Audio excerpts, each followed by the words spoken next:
할렐루야. 주님의 은혜가 오늘의 삶 가운데 가득하시기를 주의 이름으로 축원을 드립니다. 자, 어제 수요일 날 저녁에는 스데반이 왜 굳이 그렇게 그 중심이 되는 다섯 인물들, 물론 다른 사람들도 언급이 됐지만 아브라함, 요셉, 모세, 다윗, 솔로몬을 중심으로 이야기를 했는가라는 것. 물론 그들을 특징 삼자면 성막에서 성전으로 넘어가는데 중요한 역할, 그 가운데 모세가 그 율법을 법으로 말씀으로 제시하고 있다라는 사실, 센터. 그래서 그 다섯이라고 자꾸 이제 5라는 숫자에 집중하는 이유는 유대인들이나 이스라엘이 그 5라는 숫자에 상당히 민감합니다. 왜냐하면 모세 5경 5권이기 때문에. 복음서에도 보면 예수님이 설교하는 내용도 5번의 설교 뭐 이런 스타일로 이제 편집을 해놨어요. 왜냐하면 예수님이 그 모세 유형을 인용을 해서 모세의 그 율법을 완성한 자다라고 의미를 담기 위해서 이렇게 한 5번의 설교. 그래서 5라는 숫자를 많이 인용을 합니다.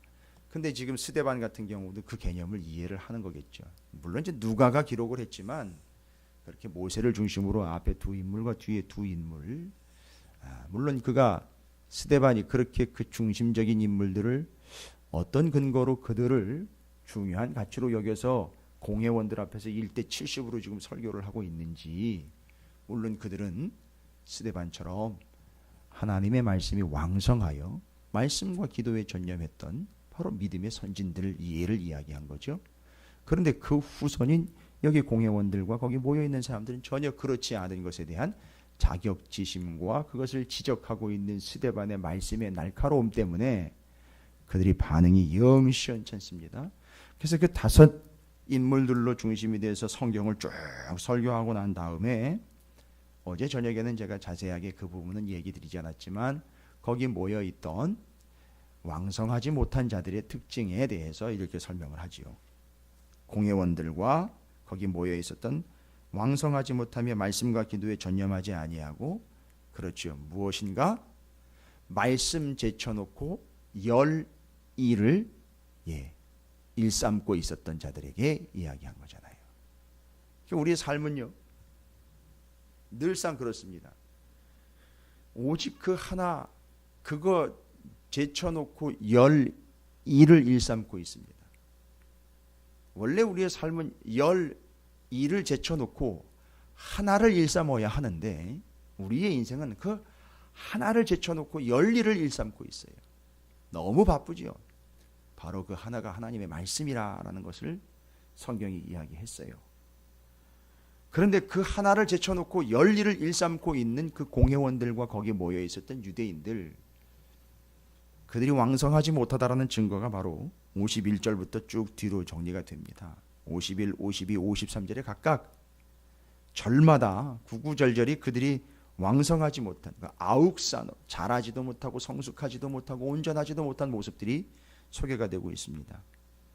목이 곧고 마음과 귀에 할례를 받지 못한 사람들아, 너희도 너희 조상과 같이 항상 성령을 거스른도다. 자, 이 말은 그 5명으로 중심이 되어서 아욱산업 곧 왕성했던 믿음의 조상들 외에 그들이 그렇게 하나님 앞에 말씀과 그 기도로 전념하여 그 하나님의 뜻을 전할 때에도 그 당시에도 그것을 전할 때에 받지 않았던, 반대편에 섰던 모세 이야기하죠.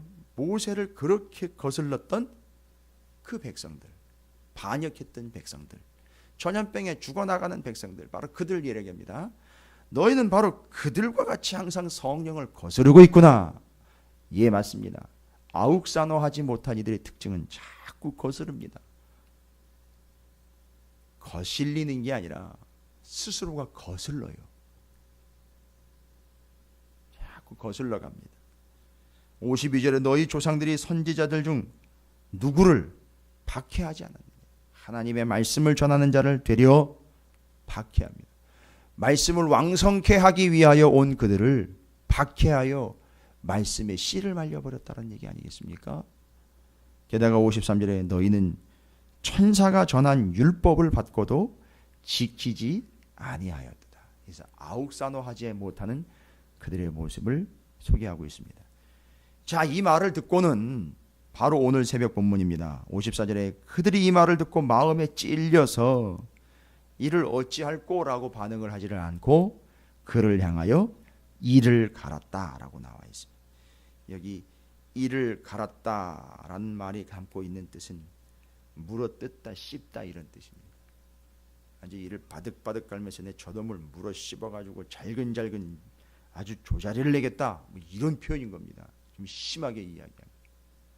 아주 물어뜯어가지고선 저거를 아주 산지사방으로 능지처참의 개념에 그런 생각을 가지고 있는 겁니다. 지금 별 대수롭지 않은 표현이 아닙니다.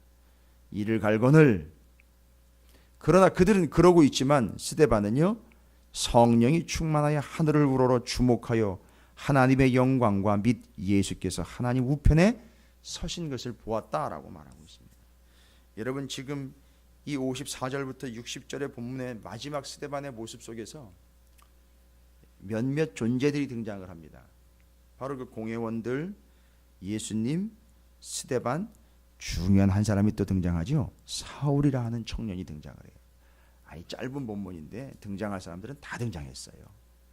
이것 역시 무엇을 이야기하려고 하느냐면 그 아욱산어 곧 왕성하여졌다라는 표현과 왕성하다라는 말에 그 결론과 결과로 스데반이 순교하게 되는 순간에 정확하게 그 존재들을 비교하면서 그 하나의 장면에다 다 담아내고 있습니다.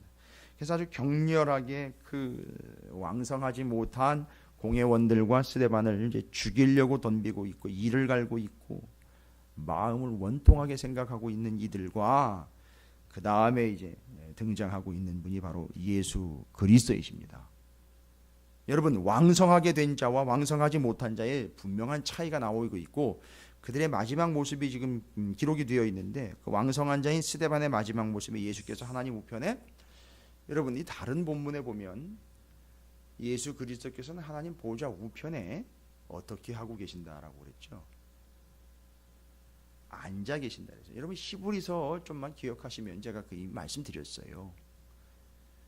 육신의 대제사장은 아직도 그림자 성막에 들어가서 아직도 서서 그 일을 감당하고 있는데 예수 그리스도께서는 하늘 보좌인 하나님의 보좌 우편에 앉아 계신다라고 설명을 하고 있었어요. 히브리서에서는 그렇습니다. 그래서 서서 분주하게 움직이는 이 땅의 육신의 제사장과 대제사장이죠. 하나님 지성소에 앉아 계시는 예수 그리스도를 봤을 때에 둘을 어떻게 대조를 하고 있느냐 하면 대비를 시키는 이유는 이게 분주하게 서서 움직이는 게 뭔가 열심히 하는 것 같지만 그게 아니고 앉아 계시는 예수 그리스도와 대조했을 때 주님은 이걸 완성하셨다는 얘기입니다. 완성하셔서 앉아 계신 것을 여전히 육신의 그림자 성막에서는 분주하게 아직도 자기들이 뭘 해야지 구원을 얻는 것처럼 그렇게 움직이고 있고 미완의 인생을 살아가고 있다는 걸 이야기하는 겁니다. 그래서 예수 그리스도는 완성자인 것을 그렇게 표현을 했어요. 그래서 일반적으로 예수는 보좌 우편에 앉아 계시는 걸로 설명을 합니다. 그런데 이 스데반의 순교의 장면에서 예수님은 거기에서 벌떡 서서 마치 버선발로 그 보좌에서 내려와서 스데반을 지금 바라보고 계시는 거예요. 그 장면을 지금 이렇게 설명을 한 거예요. 스데반이 성령 충만하여 하늘을 우러러 주목하여 하나님의 영광과 및 예수께서 하나님 우편에 서신 것을 보고 말하되 보라 하늘이 열리고 인자가 하나님 우편에 서신 것을 보노라 한데 라고 이렇게 이야기합니다. 마지막 순간에 이제 죽을 때가 되니까 이제 못 볼 걸 보는 게 아니라 이 표현은 상당히 중요한 표현입니다. 여러분 예수님이 서셨다라는 얘기는 뭘 이야기하는 겁니까? 그를 영접하려고 서신 거예요. 버선발로 뛰어 내려오신 겁니다. 그래서 예수님의 마음은 한편으로는 아유 저거 어떻게 하나 저거 또 돌에 맞아가지고 또 죽어야 되네. 예수님의 중얼거림과 같지만 분명한 말씀으로 한번 들어볼까요? 아이고 저것도 내가 십자가에서 죽은 것처럼 또 저기서 돌에 맞아 죽겠네. 저 얼마나 힘들까. 애틋합니다. 그런데 애틋하고 안타깝지만 주님은 그 스데반을 버선발로 일어나 환영하시는 거예요. 일어나 환영하시는 거예요. 그러니까 스데반은요, 아욱사노한 존재, 잘하는 존재, 이르는 존재, 온전케 되는 존재. 어디까지죠? 그 보좌 앞까지, 구원자 예수 그리스도에게까지 이르는 존재가 됐다라는 걸 얘기하는 겁니다. 그 다음에 더 은혜스러운 건 뭐냐면 그 뒤로 59, 60절에 보시면은요, 스데반의 기도가 나와 있어요. 엄청난 수준 차이인 거 아시겠죠? 스데반의 기도가요, 여러분 이거 아니 뭐 얘기하는 거, 이거 지금 예수님 카피하는 겁니까? 아니요. 거기까지 이른 거예요. 예수 그리스도에게까지 이른 겁니다. 뭐라고 기도합니까? 주님, 내 영혼을 받아주십시오. 60절에는요, 이 죄를 그들에게 돌리지 마옵소서, 이 말을 하고 자니라. 그러면 59, 60절을 공회원들이 들으면 당장 아욱사노하지 못한 이들이죠. 그 말씀을 받아들이지 않은 자들이죠. 뭐라고 얘기하겠습니까? 이렇게 얘기할 거예요. 저건 지가 예수인 줄 아네, 이렇게 얘기했을 거예요. 왜냐하면 지금 두 개의 기도의 내용은 예수님이 하신 기도와 똑같은 거예요. 자, 그렇다면 여러분, 아욱사노요, 잘한다, 온전케 된다, 이른다, 어디까지입니까? 예수 그리스도에게까지라는 얘기예요. 그래서 여러분이 그리스도의 장성한 분량에 이르기까지 잘한다라는 말. 그러니까 지금 스데반은 그걸 이 땅에서 이룬 자입니다. 순교자라고 겉으로 보일 때에는 그 복음 때문에 돌에 맞아 죽을 때까지 그것을 전하는 자의 삶이었다라고 이야기하는데, 그 깊숙이 들어가면 이 사람은 예수 그리스도에게까지 이르는 자다라는 거예요. 그의 기도의 내용을 봐서 그가 하나님 보좌 우편에 서서 지금 그를 맞이하려고 버선발로 뛰어 내려오고 계시는 예수 그리스도를 보았다. 그리고 그는 기도를 하는데 꼭 예수님이 하셨던 기도를 그대로 리바이벌을 하고 있다. 이 사람 아욱사노한 사람이 맞다는 것이죠. 우리가 어디까지 자라가야 됩니까? 우리가 어디까지 아욱사노해야 합니까? 예수 그리스도에게까지라는 겁니다. 그래서 우리는 그때까지 말씀과 기도에 역시 전념해야 한다라는 거예요. 그래서 우리 그렇게 자라가는 존재, 이르르는 존재가 된다라는 것이죠. 그런데 오늘 본문에서는 한 가지 아주 중요한 복선을 깔아놓습니다. 이제 스데반 2가 나오죠. 또 한 사람, 아욱사노해야 할 사람이 등장합니다. 이르지 않고요. 잘 보십시오. 이 일을 가만히 보니까 스데반을 몰아가지고 돌로 쳐 죽이고 막 이런 일들을, 공회에서 누군가를 중간에 그 중간 매개자로 누굴 세웠어요.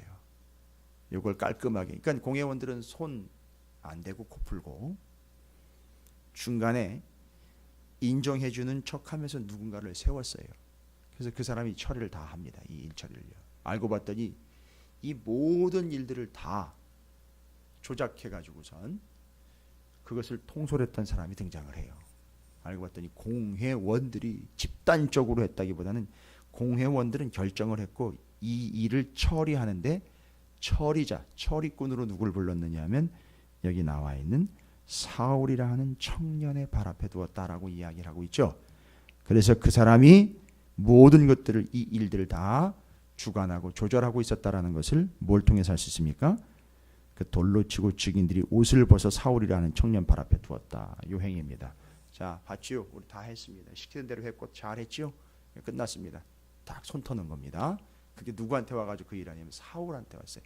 근데 보십시오. 여기 청년이라 그래요. 청년. 나이가 지긋이 먹은 어른이 아니라 청년이라는 표현을 합니다. 어려서부터예요. 상당한 수준인 거죠. 그러나 왜 청년이라는 표현을 썼을까요? 왜 청년이라는 표현을 썼을까요? 아직 뭐하지 않았다. 잘하지 않았다. 아욱산화하지 않았다. 그러면 지금부터 이제 사도 바울은 이제부터 잘하게 될 것이다. 그래서 사도행전이 이제 다음은 8장이지만 저 뒤로 가면 사도 바울이 등장하잖아요. 그래서 하나님 안에서 주님 안에서 자라가게 되고 말씀과 기도와 그 말씀이 왕성하여지는 사도 바울이 여기서 복선으로 등장하게 되는 겁니다. 보십시오. 이 본문이 가지고 있는 그 놀라운 그 속된 의미들, 그 안에 있는 의미들이, 그 속 안에 잠재되어 있는 그 본문들의 내용들을 보시면 그 하나님의 말씀을 거부하면서 이 스데반을 죽이려고 혈안이 되어 있던 공회원들, 스데반, 예수 그리스도, 사울 이야기하려고 하는 것은 바로 우리가 어디까지 자라가는 존재가 되어야 하는가? 예수 그리스도에게까지 자라가는 존재가 되어야 된다. 이것을 성경에서는 예수 그리스도의 장성한 분량에 이르기까지. 뭐 해야 되는 겁니까? 없어요. 지금 스데반이 그 처음에 접대하는 일을 일사무라고 세워놓은 집사 중 하나지 않습니까? 근데 그것만 하고 다른 건 안 했다가 아니라 그걸 하는 와중에 말씀과 기도에 전념하면서 그걸 한 거예요. 그러니까 그에게는 말씀이 왕성하게 된 것이고 그 접대를 일삼으면서도 하나님의 말씀을 제쳐놓지 않고 그 말씀도 일삼는 거예요. 결과는요, 그는 순교자가 되었고 그는 맞습니다. 아욱산화한 자 예수 그리스도에게까지 이르는 자. 아예 오늘 표현에서는요, 예수께서 그에게 이를 기세입니다. 그렇죠? 일어서셔서 그를 맞이하려고 환영하려고 지금 서 계시는 거니까. 영접하려고 지금 준비하고 계시는 거예요. 아욱산호의 결론은 뭘까요? 주님이 나를 영접해 주신다. 처음에 우리는 어떻게 했습니까? 우리가 주님을 영접했지요. 그런데 아욱산호의 결과는요, 주님이 나를 영접하신다. 여러분 모두가 다 그 주님께로, 그 주님에게까지 이르르는 존재가 되시기를 주의 이름으로 축원을 드립니다. 뭐 다른 방법이 없어요. 뭘 어떻게 잘하고 선행을 하고 헌신을 많이 한다고 되는 게 아니고요. 바로 그 처음에 말씀과 기도에 전념하여 말씀이 왕성하여지는 결과가 예수 그리스도에게까지 이르게 되었다라는 사실, 그리고 또 한 사람 예수 그리스도에게까지 완벽하게 이르게 될 자를 소개하면서 본문이 마무리가 됩니다. 바로 사도 바울의 이야기가 복선으로 깔리면서 이제는 과연 이 사도 바울은 어떤 식으로 예수 그리스도에게까지 이르게 되는가를 뒤에 이제 눈여겨보겠죠. 그러면 13장 이후로 사도 바울이 얼마만큼 예수 그리스도에게로 이르는 신실한 주의 일꾼과 스데반처럼 주의 종. 그래서 사도 바울이요, 서신서마다 자기를 일컬어 예수 그리스도의 신실한 종이라는 표현 씁니다. 종이라는 표현. 저는 그렇게 생각합니다.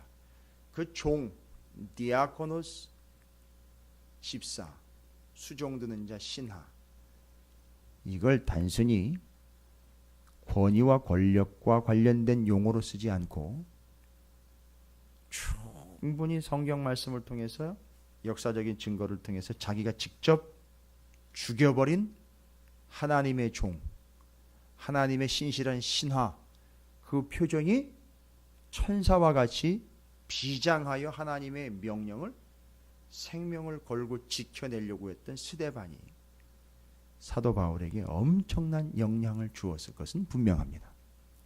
그의 표정도 봤어요. 천사 같은 표정도 봤습니다. 그가 하나님 보좌 우편에 예수가 서서 나를 영접하려고 한다라는 표현도 다 들었어요. 그리고 그가 집사? 저게 종이야? 그러면 그 종교 집단의 뭐 심부름꾼이야? 일꾼이야? 그게 아니라 알고 봤더니 하나님의 신실한 일꾼, 하나님의 진짜 신하였다라는 것이죠. 그러니까 그 표현을 자기가 인용을 하는 겁니다. 나도 그처럼 하나님의 신실한 신하, 종, 바울라이라고 표현을 하는 것이죠. 그러니까 벌써 거기서 아욱사노의 증거들이 나타나는 거죠. 여러분 이제 성경을 보실 때에 그런 관점으로 보십시오.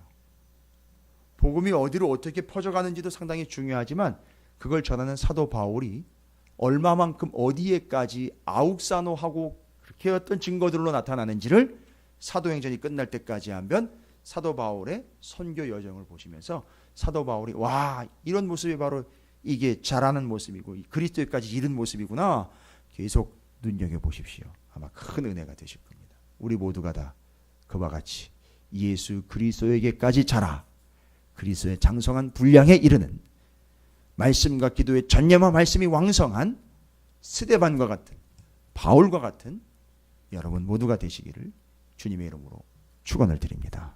오늘도 우리는 말씀과 기도에 전념하여 한 날을 시작하도록 하겠습니다. 오늘 스데반처럼 또 바울처럼 그렇게 하나님에게까지 이르는 자가 되겠습니다. 주의 이름을 크게 한번 부르시고 통성으로 기도하며 한 날을 시작합니다. 기도하겠습니다.